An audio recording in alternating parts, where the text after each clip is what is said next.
Hey, beautiful souls, and welcome back to another session of The Sanctuary. I'm your girl and guide, Mariah Miles, licensed therapist, ordained minister, and overall creative. This is our space for reflection, growth, and connection.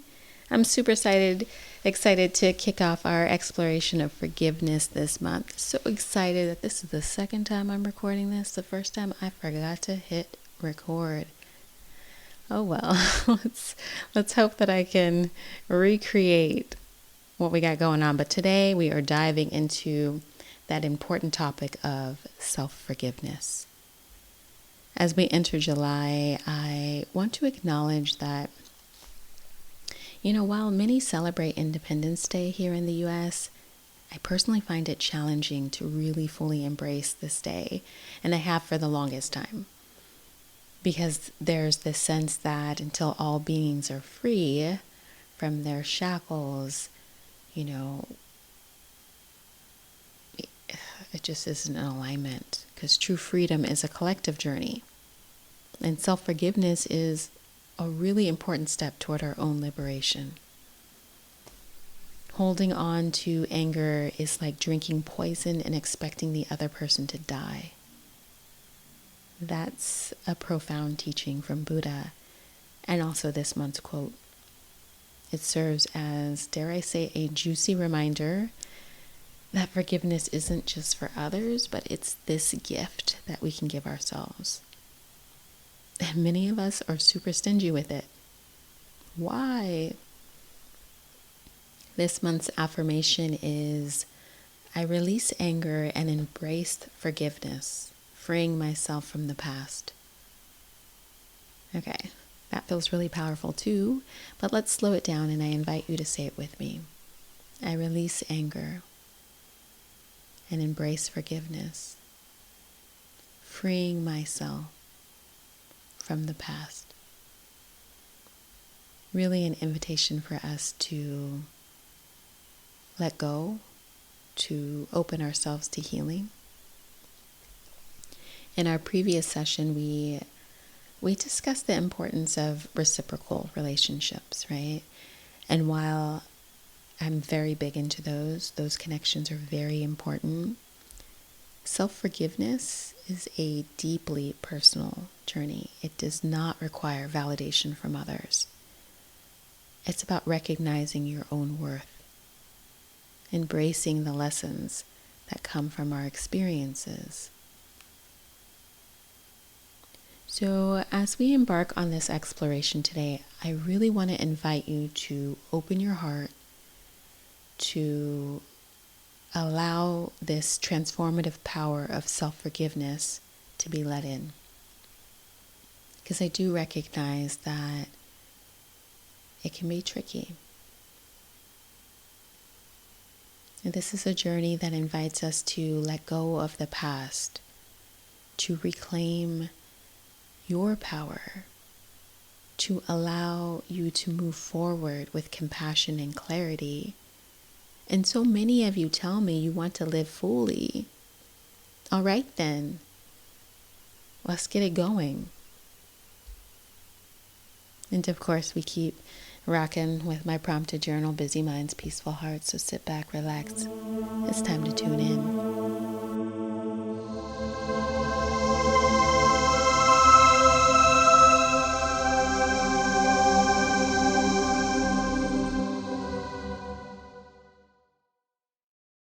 Forgiveness is, let's be real, it's messy. But it is very essential to our emotional landscape. It's not just about letting go of the guilt and shame that we talked about, but it is, again, about reclaiming our power, opening the door to real healing.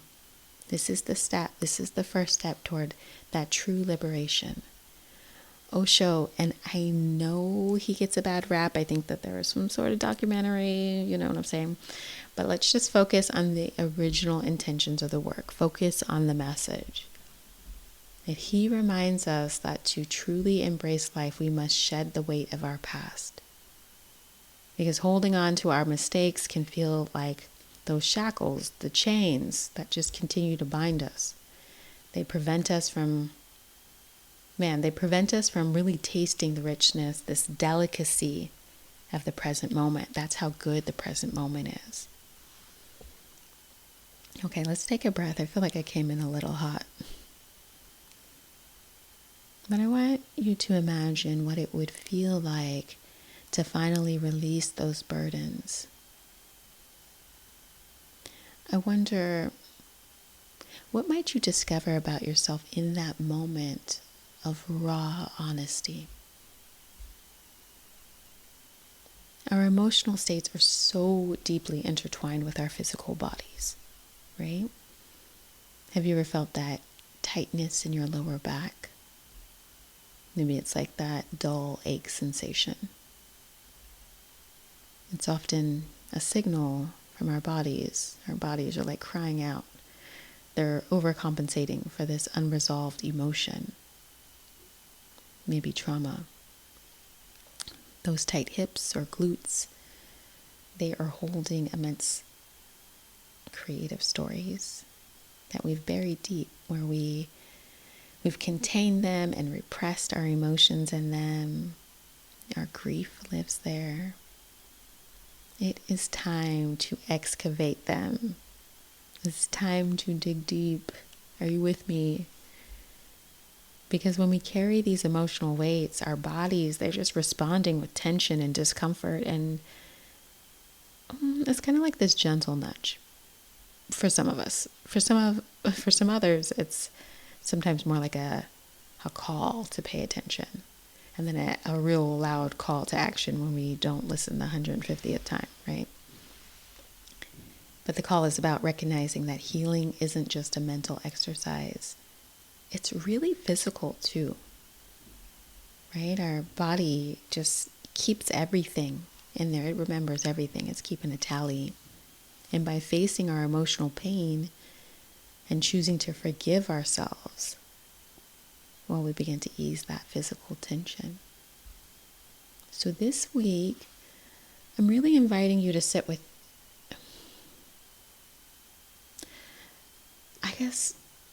to sit with your shadows. What do you need to forgive yourself for? What past mistakes or even regrets still linger? Acknowledging these feelings is the first step, I think, toward breaking free from them. It's that awareness that we continue to work on. And as you lean into this process, I'm going to keep inviting you to pay attention to how your body is responding, how your body is reacting. Is there tension lurking in your lower back? Is there a sense of heaviness in your chest? What are you noticing? Osho encourages us to visualize letting go of those heavy weights. Could you or can you see them? Whatever you're holding on to. You might not even know it's there. So maybe it's, can you just feel into the sensation? Where do you feel the sensation in your body? And can you picture lifting that sensation, maybe off your shoulders or wherever it is, kind of freeing you to move and breathe with more ease. When we embrace self-forgiveness, we're creating this shift, and it just kind of ripples through our body, the emotional and physical states of our bodies, right? To me, this is soul work. Let's breathe together.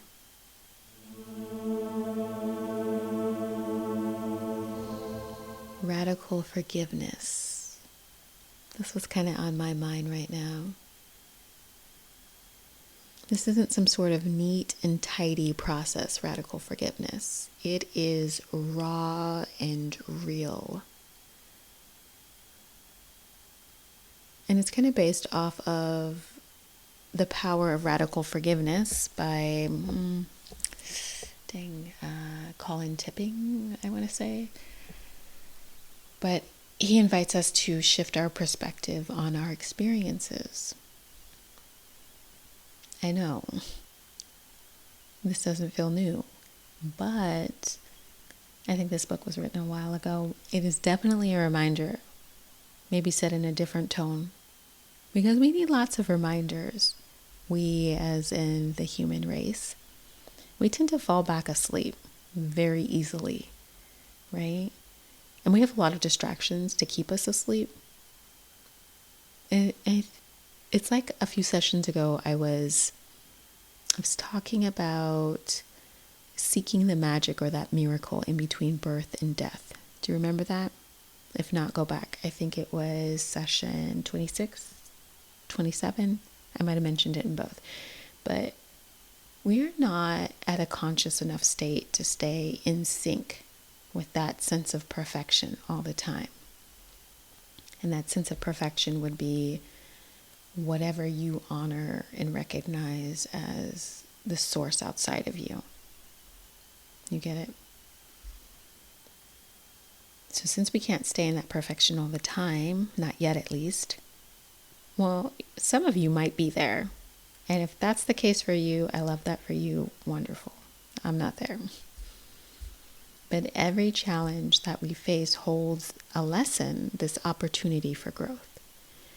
Because it's not just about that forgiving ourselves part, but it's about recognizing how our process, our journeys, the mistakes and all are part of that larger, grittier narrative of learning, right? So imagine, if you will, kind of viewing your past actions not as failures, but as maybe building blocks. Each one teaching you something valuable, maybe about your desires or your boundaries or maybe your true self. I feel like I'm really deep in this process right now. Like I'm at a different level of this process than I was maybe a year ago, a decade ago. And I have to be real. I know I always geek out on this stuff, but I continue to love it. It feels like a game to me. And something about that playfulness lessens the seriousness of it. And I find more joy when these lessons keep slamming into my face. But this reminds me of something J. Krishnamurti said about awareness. He emphasized that true understanding comes from being fully present and observing our thoughts without that sense of judgment. He said it in a whole different kind of way several times. This is my gist of it. But each layer we uncover is part of that, right? That journey leading us to a greater self-awareness and acceptance. Because no matter how much work you do, you get another experience that allows you to learn a new part of yourself, a new layer. I look at it as a barometer. Every time a new lesson comes up that feels like an old lesson, it's like, oh, hey, there you are again. How am I responding? So this perspective allows us to kind of embrace our imperfections, to allow us to recognize that, yeah, it's pretty integral to our evolution. And when we embrace this radical forgiveness, we start to begin to maybe dismantle the walls of self-judgment. We create this space for healing and transformation, kind of allowing ourselves to have a better sense of self, move forward with more clarity, more purpose. I think it allows us to trust ourselves more too, right? Because every time we practice that, we're building that muscle.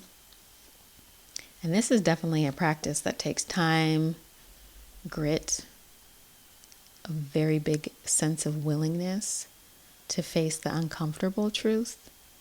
You know. So as you reflect on your own journey this week, I would love for you to consider how you can cultivate this compassionate approach. What would it look like to forgive yourself fully and embrace all the lessons that come with your journey, however raw they may be. What would it look like? What would it feel like?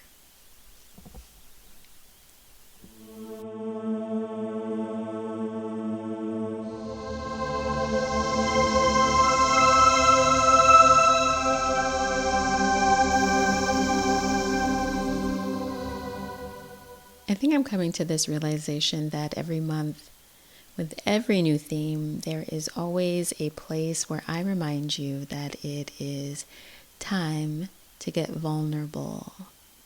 That's how important this concept of embracing vulnerability is. And I might have even mentioned it every session because this is where the real magic happens. This is the new MTV Cribs, evidently. This is where the magic happens. But when we allow ourselves to be open and honest about our feelings, right, we are continuing to create that sacred space, right? Or whatever you want to call it, but an intentional space for that growth and connection. I think it definitely has to be intentional. It has to be practiced.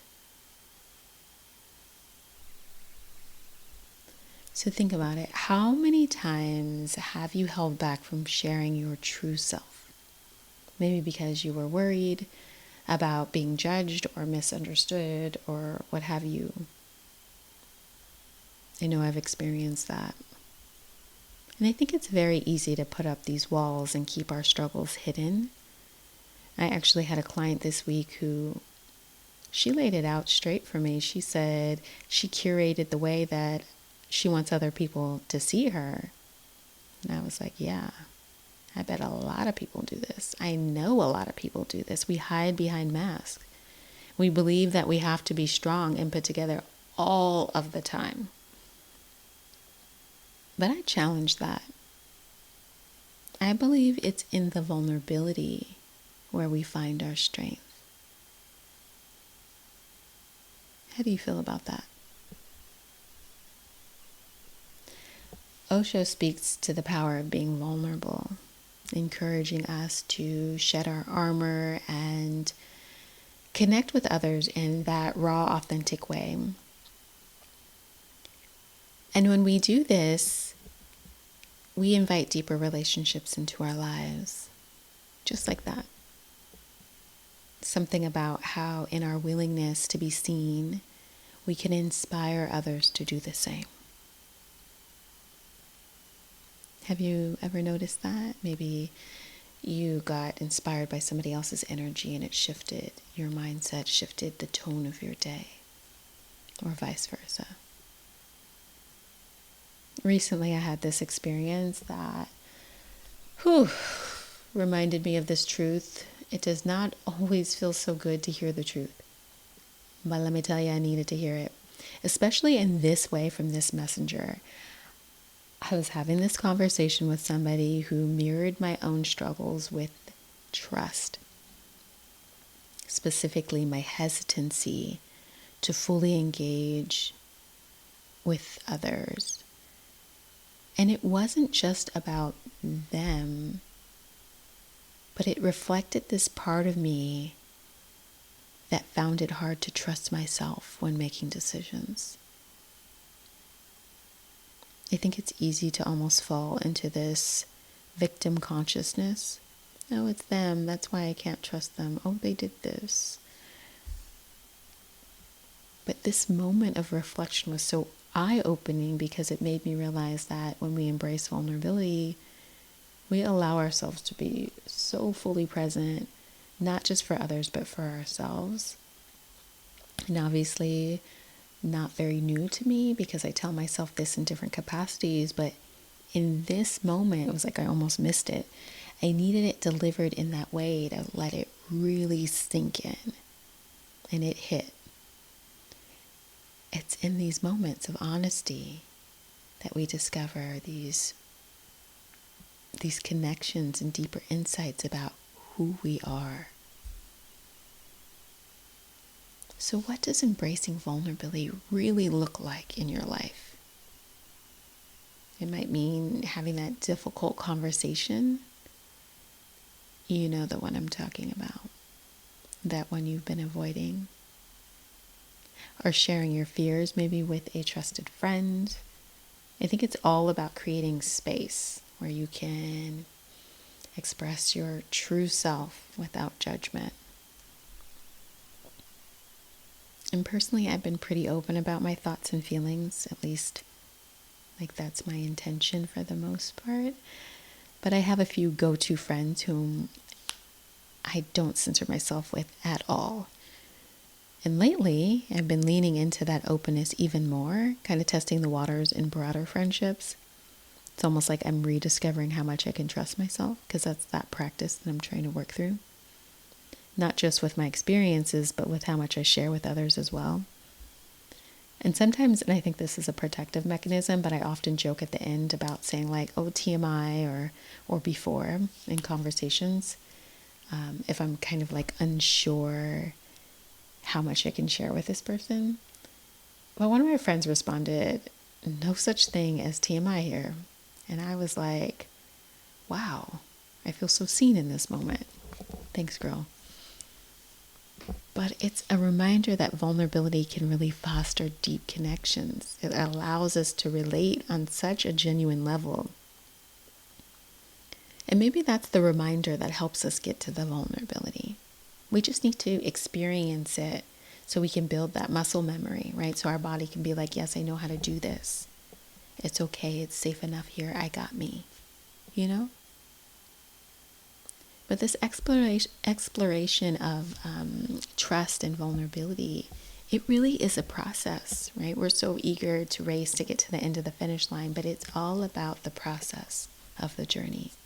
It requires us to be patient with ourselves and to embrace the discomfort. There are so many different layers of discomfort that may arise, and that's real.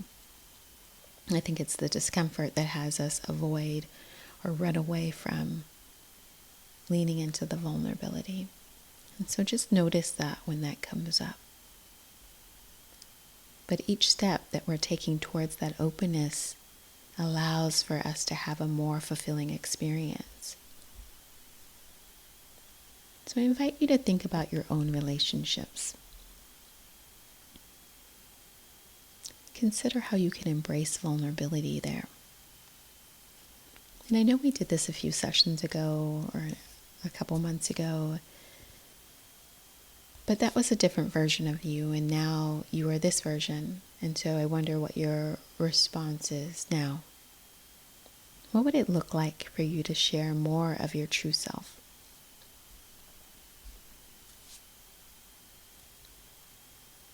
And I do really want to acknowledge life is messy. That is just all part of being human. Maybe we find some acceptance in that. All right, let's get ready for today's somatic practice.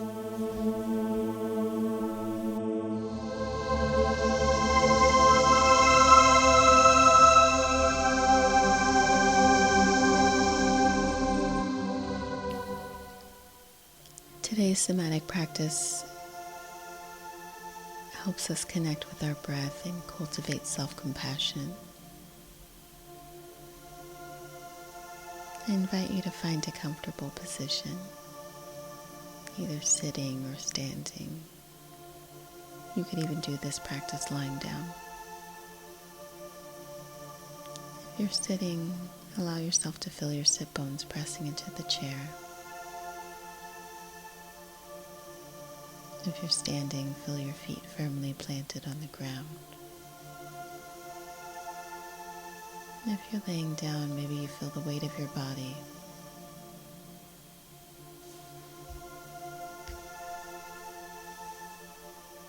Gently close your eyes if that feels comfortable and is available to you. Or lower your gaze. And gently take a deep breath in through your nose, filling your lungs completely. And then exhale slowly through your mouth, releasing any tension.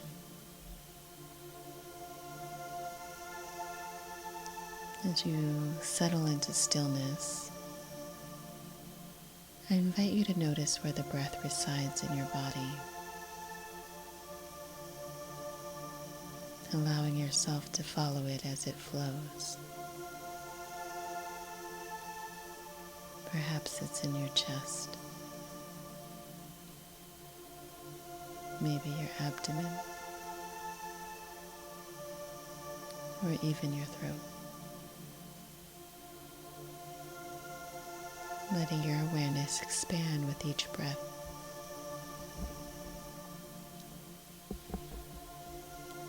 As you inhale, gently lift your chin upward, inviting in love and compassion. Feel that warmth filling you. And as you exhale, allow your chin to tuck in slightly, releasing anger, resentment, pain, or guilt, whatever lives there.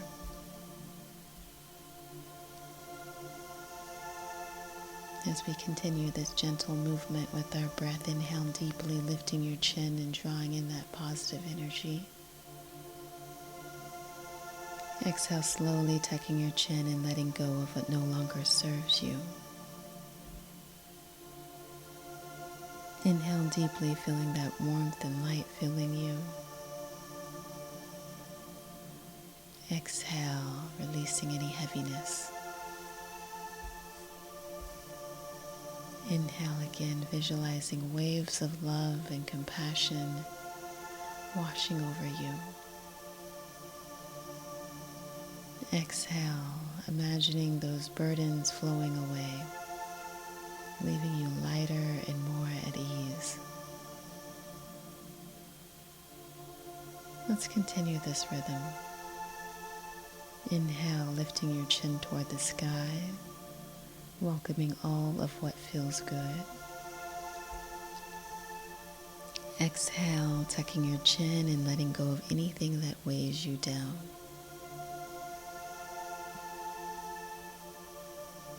And keep going at your own pace. Inhale, drawing in peace and forgiveness. Exhale, releasing all that no longer serves your journey. Inhale deeply, feeling the energy of love filling you. Exhale, letting go completely.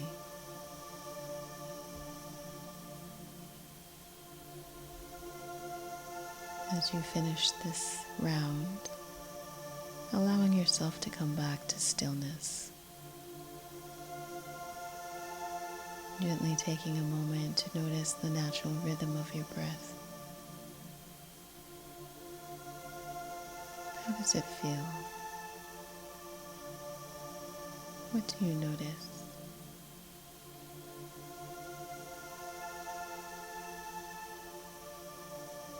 And maybe you call upon that energy of love and compassion that you practice. And you find it once more in this stillness.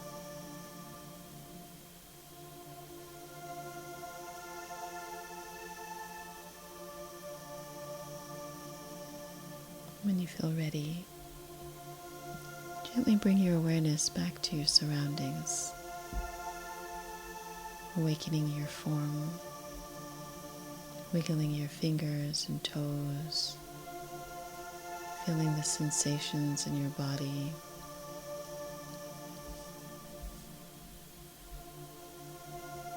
And when you feel ready, slowly opening your eyes or lifting your gaze, returning fully to the present moment.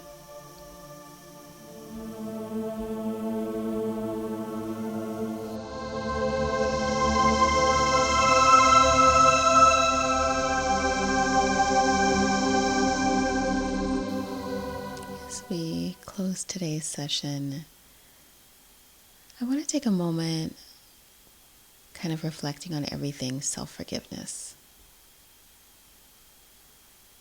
And remember, it's not just this, self-forgiveness isn't just a simple act. Like after today's session, I would be surprised if you were like, oh, I've fully forgiven myself. I've let everything go. And it's a continuous process that requires patience and compassion. We've explored letting go of guilt and shame that can really open the door to healing and liberation. But just be gentle with yourself.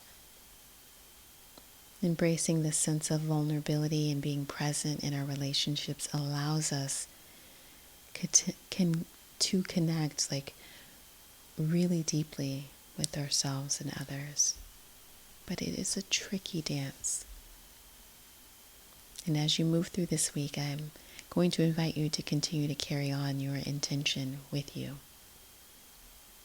What does it mean for you to forgive yourself? How can you cultivate that spirit of compassion in your daily life?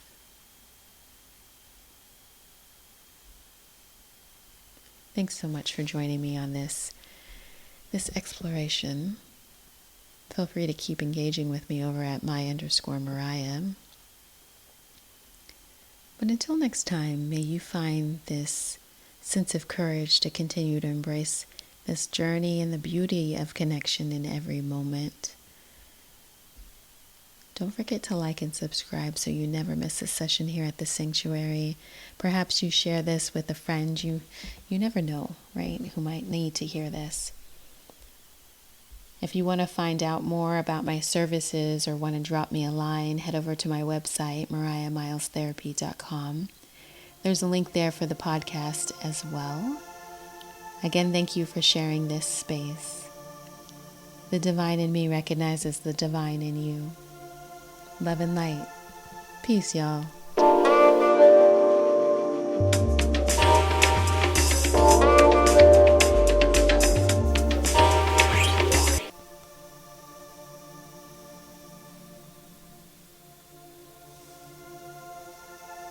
While this podcast may feel like a therapeutic conversation, it is important to note that it is not a substitute for professional therapy or mental health. The information shared here is intended solely for educational purposes and should not be used as a replacement for personalized mental health care. Although I am a therapist, I'm not acting as your therapist in this setting. If you are in need of support, please reach out to a qualified mental health professional.